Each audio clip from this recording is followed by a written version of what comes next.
안녕하십니까. 오늘은 1월 20일 목요일이죠. 다 같이 사도신경으로 하나님께 우리의 신앙을 고백합니다. 나는 전능하신 아버지 하나님, 천지의 창조주를 믿습니다. 나는 그의 유일하신 아들, 우리 주 예수 그리스도를 믿습니다. 그는 성령으로 잉태되어 동정녀 마리아에게서 나시고 본디오 빌라도에게 고난을 받아 십자가에 못 박혀 죽으시고 장사된 지 사흘 만에 죽은 자 가운데서 다시 살아나셨으며 하늘에 오르시어 전능하신 아버지 하나님 우편에 앉아 계시다가 거기로부터 살아있는 자와 죽은 자를 심판하러 오십니다. 나는 성령을 믿으며 거룩한 공교회와 성도의 교제와 죄를 용서받는 것과 몸의 부활과 영생을 믿습니다. 아멘. 오늘 우리가 함께 볼 말씀 창세기 9장 18절에서 마지막 29절까지입니다.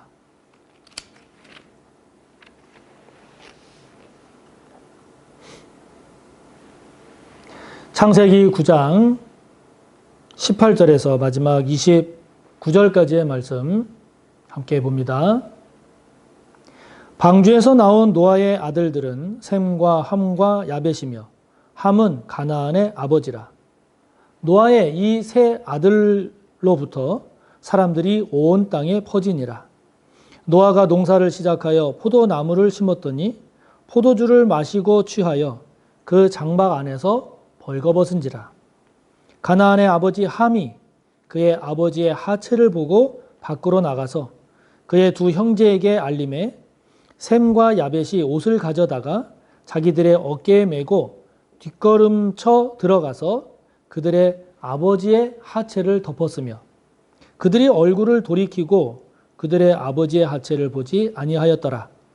노아가 술이 깨어 그의 작은 아들이 자기에게 행한 일을 알고 이에 이르되 가나안은 저주를 받아 그의 형제의 종들의 종이 되기를 원하노라 하고 또 이르되 셈의 하나님 여호와를 찬송하리로다. 가나안은 셈의 종이 되고 하나님이 야벳을 창대하게 하사 셈의 장막에 거하게 하시고 가나안은 그의 종이 되게 하시기를 원하노라 하였더라. 홍수 후에 노아가 350년을 살았고 그의 나이가 950세가 되어 죽었더라. 아멘.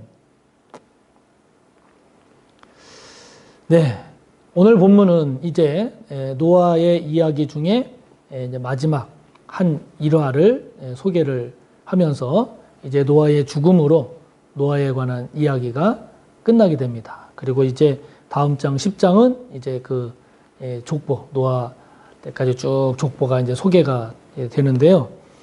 노아에 관한 이야기로는 이제 실질적으로 마지막인 내용이 이제 오늘 본문인데요. 자, 홍수 심판 이후에 노아에게서 일어난 일화.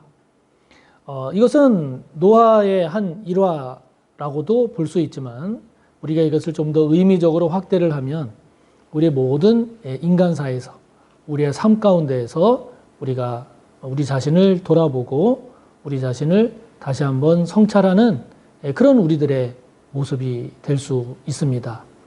자, 어떤 내용들이 일어났는가? 그 내용들을 통해서 우리가 함께 살피고 또 묵상할 것은 뭘까라고 하는 것을 한번 우리가 살펴보겠습니다. 자, 먼저는요, 노아의 술 취함입니다. 노아가 술에 취합니다. 홍수 심판 이전의 노아의 모습은 하나님 마음에 들었던 사람이죠. 그리고 그는 의인이고 당대의 완전한 자라고 했습니다. 하나님과 동행하는 그런 사람이었습니다. 그러니까 신앙적으로도 그렇고 윤리나 도덕적으로도 참 온전한 그런 모습의 노아를 우리는 볼 수 있었죠. 그런데 노아의 이 홍수 심판 이후에 오늘 본문 속에 나타나고 있는 노아의 모습을 보면 심판 전 노아의 모습과는 좀 다른 그런 모습을 우리가 보게 됩니다. 포도주 농사를 지었습니다. 그런데 그 포도주를 마셨는데 그냥 어느 정도만 마신 게 아니라 취하도록 마셨습니다. 취하도록 마셔서 결국 그 장막 안에서 벌거벗은 채로 잠이 드는 실수를 하게 되는 노아의 모습입니다. 왜 이런 노아의 그 어떻게 보면 부끄러운 또는 그 수치스러운 이러한 일들이 벌어지게 된 걸까요? 술에 취했기 때문이죠. 술에 취했기 때문입니다. 여러분, 술에 취했다라고 하는 말은 술이 이성을 눌렀다라고 하는 거죠. 이성이 술을 눌러야 되는데 그래야 제대로 판단하고 처신을 하는데, 그런데 술이 이성을 빼앗아간 거죠. 술이 이성을 지배한 겁니다. 이게 술에 취한 거죠. 이성이 작동하지 않으니까 그냥 감정적으로 자기 편할 대로 하니까 이런 실수를, 이런 수치스러운 상황을 보이게 된 거죠. 이런 노아의 부정적인 면이 오늘 본문 속에 나타납니다. 어떤 부정적인 면입니까? 아니란 거죠. 방심한 겁니다. 이성을 빼앗김으로써 정상적인 생각을, 정상적인 판단을 하지 못하는 그러한 상황을 본인 스스로가 만들었지 않습니까? 여러분, 성경에서 이 술 취함이라고 하는 것은 이거는 절대 술을 먹지 말아라 라고 하는 절대 금지로 나타나지는 않습니다. 그러나 절대 금지는 아니지만 성경의 면면이 흐르는 것을 보면 술은 부정적인 것으로 나타납니다. 그리고 술을 즐겨하는 것은 지혜롭지 못한 행동으로 나타납니다. 잠언 23장 29절부터 35절이나 이사야 5장 22절 등등 술 취하는 것은 부정적인 면으로 성경은 우리에게 말씀합니다. 특별히 이런 술 취하는 것은 그로 인해서 지혜롭지 못한 행동으로 연결되기 때문에 그것을 오늘 노아의 모습을 통해 우리에게 보여주는 거죠. 여러분, 이러한 노아의 모습은 그 둘째 아들인 함이 저주받게 하는 빌미를 제공하는 거죠. 그러니까 우리도 마찬가지입니다. 빌미를 제공하면 안 되는 거죠. 다툼이나 분열이나 또는 누군가가 죄를 범하도록 저와 여러분이 빌미를 제공한다면 그건 우리의 잘못입니다. 우리의 실수입니다. 그렇게 해서는 안 되는 겁니다. 저와 여러분이 흔히 하는, 저와 여러분을 가만히 각자 잘 살펴보면 분쟁을 일으키고 또는 다툼을 일으키고 또는 상대방으로 하여금 죄를 범하도록 빌미를 제공하는 그런 저와 여러분의 모습은 없나를 한번 잘 살펴보시기 바랍니다. 그 빌미를 제거하지 않으면 지금 노아와 같이 이렇게 실수하게 되는 겁니다. 죄를 범하도록 상황을 만드는 겁니다. 원인을 제공하는 거죠. 이렇게 빌미를 제공하는 저와 여러분이 되지 않기를 바랍니다. 그것이 저와 여러분 각자에게 뭐가 있을까? 어떤 것이 내가 사람들과의 관계나 또는 나 스스로도 그렇고 다른 사람으로 하여금 이렇게 다툼이나 분열이나 죄를 짓도록 하는 그런 빌미를 제공하는 나의 부정적인 면, 나의 좋지 않은 면, 나의 죄된 모습은 뭔가? 이거를 잘 살펴서 그러한 빌미를 제공하지 않는 저와 여러분이 되기를 바랍니다. 자, 이런 노아에 대해서 아들들이 보인 반응이 있습니다. 자, 둘째 아들인 함이 보인 반응은 무엇입니까? 이렇게 아버지가 보여주고 있는 수치스러움, 아버지의 이런 부끄러움, 이것을 더 확대시키죠. 더 전파합니다. 여러분, 이거를 좀 더 심층적으로 보면 자신의 아주 얄팍한 자신의 그 즉흥적인 만족이나 웃음을 위해서 다른 사람의 수치스러움과 부끄러움을 이용하는 거죠. 이러한 삶의 태도, 이러한 마음, 이러한 자세는 저주를 받게 됩니다. 노아가 저주하지 않습니까? 저주받는 인생이 되는 겁니다. 자신의 만족을 위해서 타인의 수치와 타인의 부끄러움을 활용하고 그거를 더 확대하는 그러한 것. 그거는 여러분 결코 복이 안 될 뿐만 아니라 그거는 저주를 받는 그런 인생이 되고 마는 거죠. 반면에 셈과 야벳 두 아들은 어떻게 했습니까? 아버지의 수치를 가려줬죠. 보려고도 하지 않았습니다. 아예 보지를 않았습니다. 이게 지혜로운 겁니다.